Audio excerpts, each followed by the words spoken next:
Today I'm going to show you some super delicious weeknight meals that you can make for your family that they're going to be asking for over and over again. So let's go ahead and get started. We are currently drowning in tomatoes, which is such a blessed thing to have, but we are trying to make sure that we use up all of our tomatoes this year. And I thought, what better than some just yummy roasted red pepper and tomato soup. And so I decided to whip this together. It is such an easy and quick meal. I roasted some cherry tomatoes, a little bit of carrots, onions, and red peppers in the oven for about 25-30 minutes.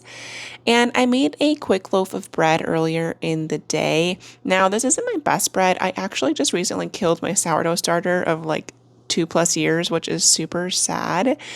So I'm still working on a good yeast bread recipe. If you guys have any good recommendations, please go ahead and drop them in the comments.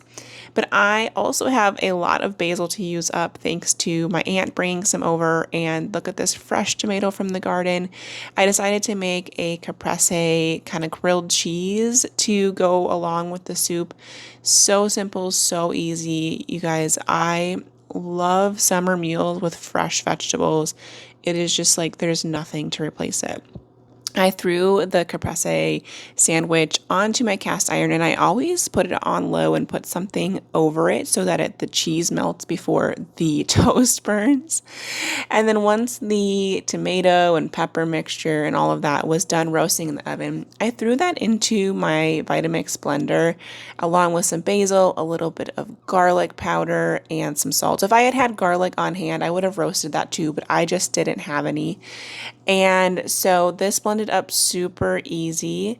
And while that was blending, I made sure to tend to my sandwich so that we didn't have too crispy of a crust. And I think it turned out super great, you guys. Oh, I need to make another one of these while I'm watching this video over again. It was so good.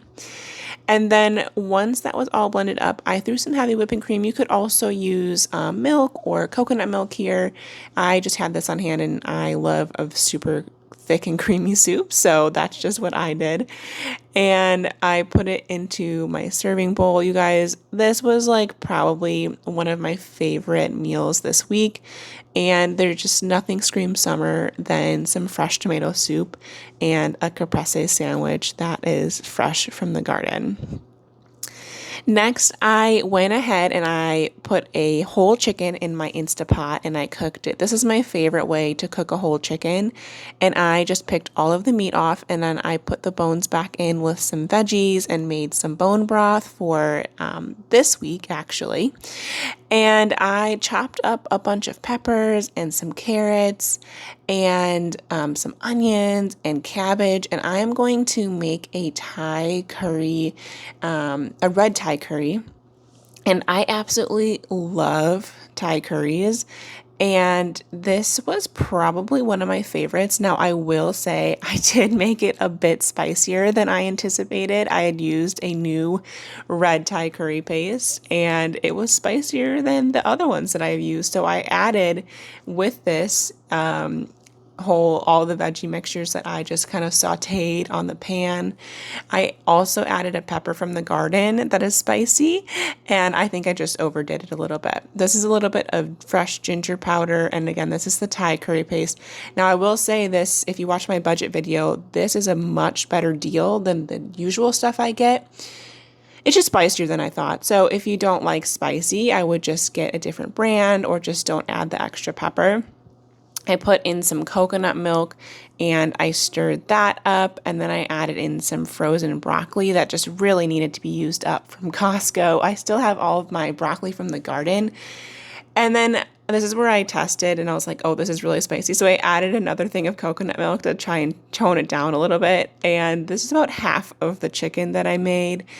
And then I just kind of let this simmer for like a couple minutes, let the broccoli kind of get softer. And I added a little bit of lime zest and lime juice. Guys, don't forget to zest your limes and lemons. Like, that is a huge part of the flavor that you are already paying for, and you should make sure that you use.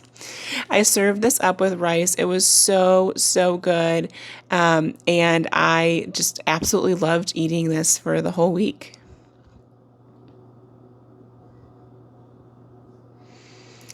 Next up, I made some blueberry muffins. We had gone blueberry picking about a week or two earlier, and I have some blueberries that desperately need to be used up that I haven't frozen yet.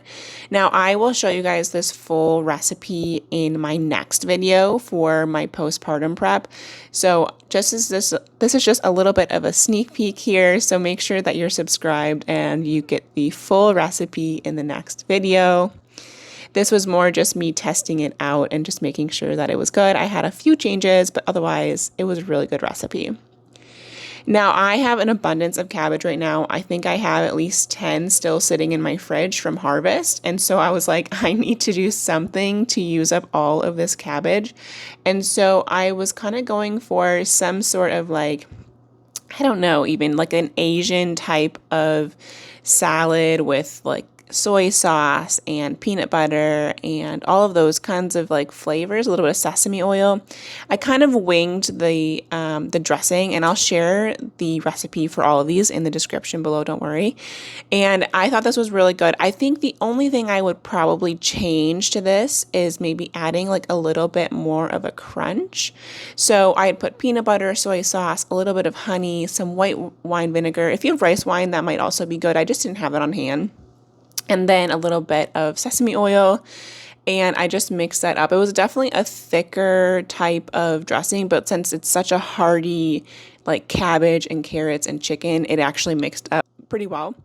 And then so I added some sesame seeds and some sunflower seeds to add a little bit of crunch. But like I said, I think like maybe some ramen noodles or something that would be good too.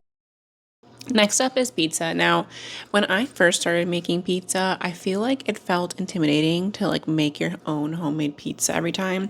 But I promise once you kind of get the hang of it and you make your, like you have your go-to dough and you have your go-to sauce and all that stuff, like it takes about just as much time as like making a frozen pizza.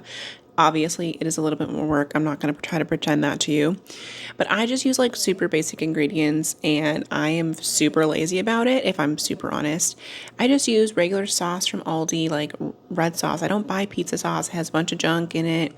I just season it with some like pizza seasoning, and I just cut up my mozzarella. I don't even shred it anymore, you guys, because it's just more work than needs to happen. I always make a pepperoni pizza because that's what my kids love, and my husband too, to be honest. Obviously he's not here right now, but that's just like a super family favorite. And then I always try to make my own specialty pizza. And if you're kind of like thinking that, oh, how do you get all this stuff done? It's because I let my kids make a lot of mess. You can see there, my kid was playing with sauce just so that I could get some stuff done. And I also made myself a pesto pizza, so I have still tons of basil to use up. I put some Parmesan cheese in there. I use sunflower seeds because ain't nobody got money to be buying pine nuts, honestly. And a little bit of olive oil and some salt and pepper. This is what the pepperoni pizza looked like. If I couldn't even like cut it fast enough that my kids weren't already like grabbing super hot pieces of pizza right out of the oven. You can see like a little hand coming in here to try and grab a piece, and I was like, I'm not even done yet.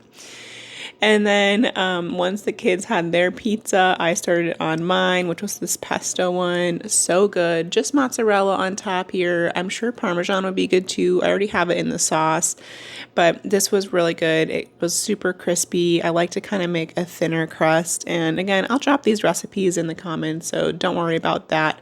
But these are just super simple meals that I make for my family. Especially once you start to do it again, like it kind of becomes second nature. So last up is this super awesome like butter bean, like coconut kind of Italian flavored dish. Now I put some onions and some garlic, and I had blended up like some tomatoes, some cherry tomatoes from the garden. So this is basically like crushed tomatoes. You could also use sauce. If you use a sauce, it will be a little bit thicker. The crushed tomatoes obviously added a little bit more liquid. And then I also had about a cup of bone broth. I measured it out for you guys. Usually when I'm cooking, I just kind of wing stuff, but I know when you guys ask for measurements, I want to be able to tell you exactly. I put some fresh basil from the garden in there. And then I have like all these herbs on my porch. And so I grabbed some oregano and some thyme. And I also put that in there, and that was super good. And I just kind of like let it simmer for a little bit. And I made a huge mess trying to get my butter beans out of the Instapot. I made them from like dry beans, but you could totally use canned beans. I put a can of coconut milk in there, and then I just kind of like mix it up. Like let it sit for a little bit. I didn't want to cook it too long because I actually overcooked my butter beans in the Instapot. I just like had cooked them before we went to church, let them sit, I think, just too long in the Instapot, and they just kind of got soft, but they were actually still super good. This dish was awesome. I will absolutely be adding it to the rotation. Super great. I made it with some bread. I also added some spinach at the end. I totally forgot that I meant to do that. But you guys, 100%, these dishes were amazing this week.